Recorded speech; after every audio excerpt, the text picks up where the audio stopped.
मसाइल का हल तरजीह है, इत्तेहादियों से मिलजुल कर अवाम को मसाइल से निजात दिलाएंगे। वज़ीर आज़म शहबाज शरीफ की वज़ीर आला सिंध को यकीन दहानी। कराची के लिए 150 बसें देने का ऐलान। सूबाई काबीना के अरकान से खिताब में शहबाज शरीफ बोले, सबसे बड़ा चैलेंज मईशत की बहाली है। मुराद अली शाह के शिकवे शिकायत, कहा वज़ीर आज़म बड़े मसाइल के हल की सलाहियत रखते हैं। कराची के लिए सर्कुलर रेलवे बहुत अहम है। शिकवा किया, वफाक ने 2 बिलियन का वादा किया लेकिन अभी तक फंड जारी नहीं किया।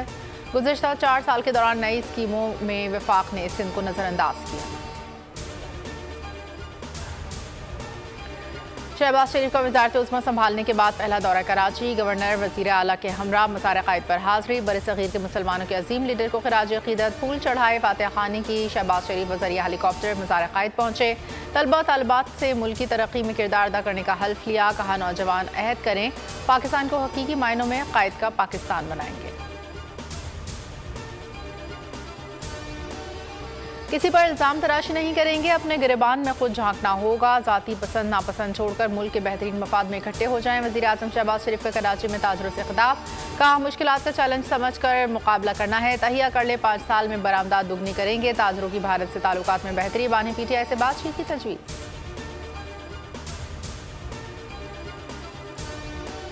और इलेक्शन कमीशन का एक बार फिर तहरीक इंसाफ के नए इंट्रा पार्टी इंतखाबात पर एतराज़। PTI को 30 अप्रैल के लिए नोटिस जारी। इलेक्शन कमीशन ने तीसरी बार इंट्रा पार्टी इंतखाबात पर एतराज़ आयद किया। PTI ने 4 मार्च को इलेक्शन कमीशन में इंट्रा पार्टी इलेक्शन की तफसीलात जमा कराई।